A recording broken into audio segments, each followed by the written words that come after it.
selalu punya cara untuk menjagaku, senantiasa ada di dalam rencanamu, Tuhan.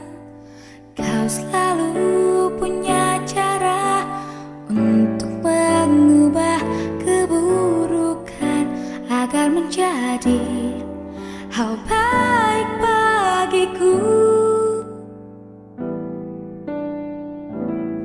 Bila gunung di hadapanku tak jua berpindah, kau berikanku kekuatan untuk mendakinya.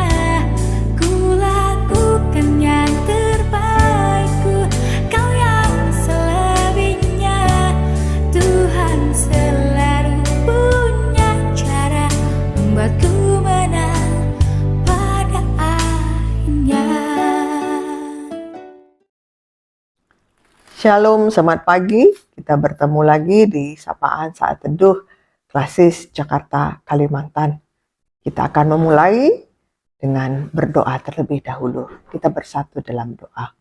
Terima kasih ya Tuhan atas kasih setiamu yang telah menyertai kami melewati malam yang gelap dan menghantarkan kami di pagi hari dengan tidak kurang sesuatu apapun. Kami akan kembali memulakan hari ini. Namun kami ingin menerima penguatan dari kebenaran firman Tuhan. Tuhan berkati agar kebenaran firman-Mu menjadi pondasi dalam kami menjalani keseharian kami. Dalam nama Yesus Kristus kami berdoa. Amin. Yang menjadi renungan kita di pagi hari ini diambil dari kitab Mazmur 4 ayatnya yang kedua. Kami bacakan bagi kita seluruhnya.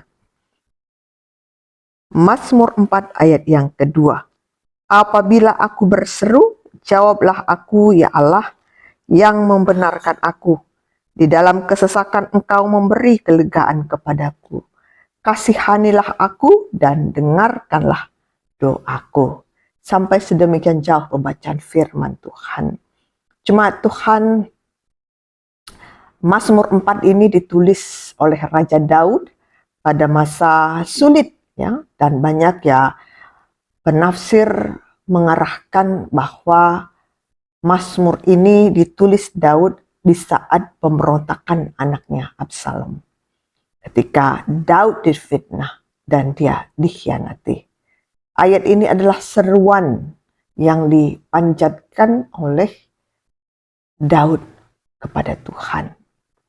Mari kita perhatikan. Ketika Raja Daud menyampaikan, ya Allah yang membenarkan aku. Di sini Daud tidak memulai mazmurnya, doanya dengan perkataan pujian Allah yang maha kuasa ataupun Allah yang hebat. Tapi dia memilih menyebutkan bagaimana Allah lah yang membenarkannya. Dan ini mengartikan bahwa Daud menyadari bahwa Allah lah yang akan menjadi pembelanya, yang akan menjadi hakim yang menyatakan bahwa Daud tidak bersalah. Di tengah fitnah yang dia terima, Daud berlari kepada identitasnya di hadapan Allah, bahwa Allah lah yang akan membenarkan dia. Dan ini juga adalah menjadi pondasi doa kita. Ketika kita berseru, kita bukanlah pengemis yang meminta-minta, tapi harus kita sadari bahwa kita adalah anak yang sudah dibenarkan oleh Allah.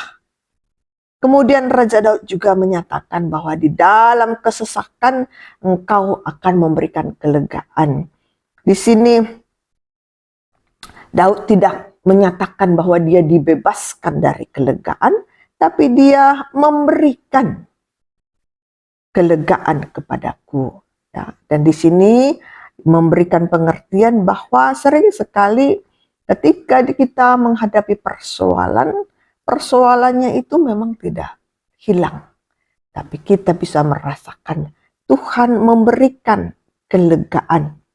Ya, ketika kita melewati lorong yang sempit, Dan ketika kita keluar dari lorong sempit dan memasuki sebuah halaman yang luas, ya, seperti itulah rasa kelegaan yang dirasakan oleh Daud.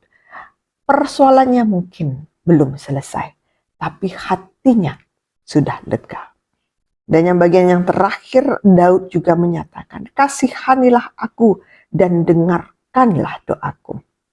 Setelah Daud menyatakan imannya, setelah Daud datang dengan kerendahan hati, maka Daud memohon untuk dikasihani. Dan inilah pengakuan yang paling mendasar sebagai orang percaya, bahwa kita sebenarnya tidak layak.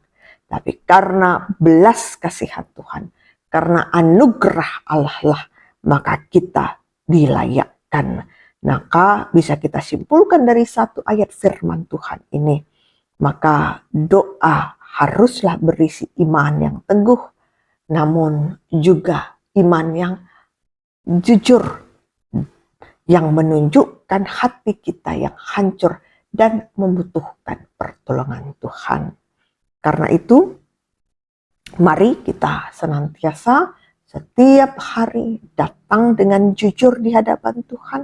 Tidak perlu dengan bahasa rohani yang indah, tapi mohonlah supaya Tuhan yang akan membenarkan di saat kita mengalami fitnah, bahwa Tuhan yang akan memberikan kelegaan di saat himpitan persoalan hidup menyesakkan, dan Tuhan yang akan memberikan pengasihan dan anugerah keselamatan di waktu yang Tuhan anggap tepat.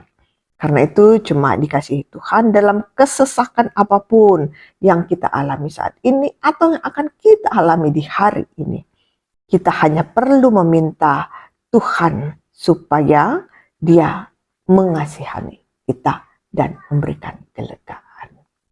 Selamat beraktivitas, tetap menyertakan Tuhan dalam segala hal yang kita lakukan.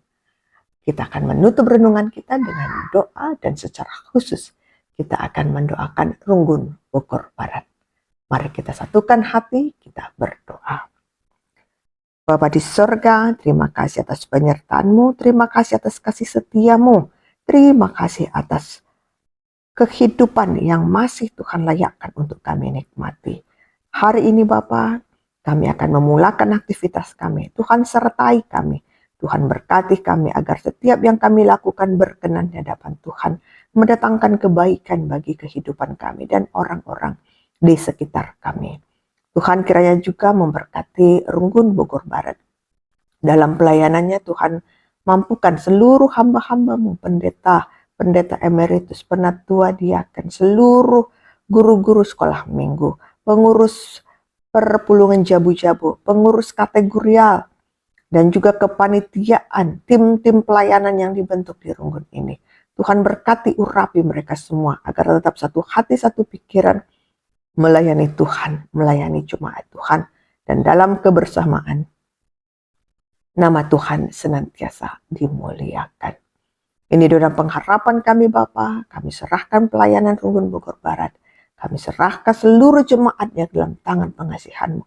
Tuhan berkuasa mengaturkan yang terbaik, menyatakan yang terbaik, memberkati jemaat Tuhan dengan kesehatan, dengan berkat-berkat rezeki, melalui usaha dan pekerjaan yang mereka kerjakan. Yang sakit Tuhan sembuhkan, yang di dalam pendidikan Tuhan sertai anak-anak kami, agar dalam belajar, dalam tumbuh kembangnya senantiasa hadir Tuhan menyatakan kebaikan-Mu. Dengarkan doa dan pengharapan kami Bapa untuk Runggun Bogor Barat. Demikian juga kami mendoakan pemerintahan kami, karena Tuhan berikan hikmat kebijaksanaan agar bisa memerintah dan melakukan tugas tanggung jawabnya dengan baik seturut dengan kehendak Tuhan saja. Perdamaian dunia kami doakan kiranya Tuhan terwujud dan nyatalah perdamaian di tengah-tengah dunia ini. Dengarkan doa dan permohonan kami Tuhan dalam satu nama Yesus Kristus yang telah mengajar kita berdoa bersama-sama. Bapa kami yang ada di sorga, dikuduskanlah nama-Mu. Datanglah kerajaan-Mu, jadilah kehendak-Mu di bumi seperti di sorga. Berikanlah kami pada hari ini makanan kami yang secukupnya. dan ampunilah kami akan kesalahan kami, seperti kami juga mengampuni orang yang bersalah kepada kami. Dan janganlah membawa kami dalam pencobaan, tapi lepaskanlah kami daripada yang jahat. Karena Engkaulah yang punya kerajaan dan kuasa dan kemuliaan sampai selama-lamanya. Amin. Tuhan Yesus memberkati.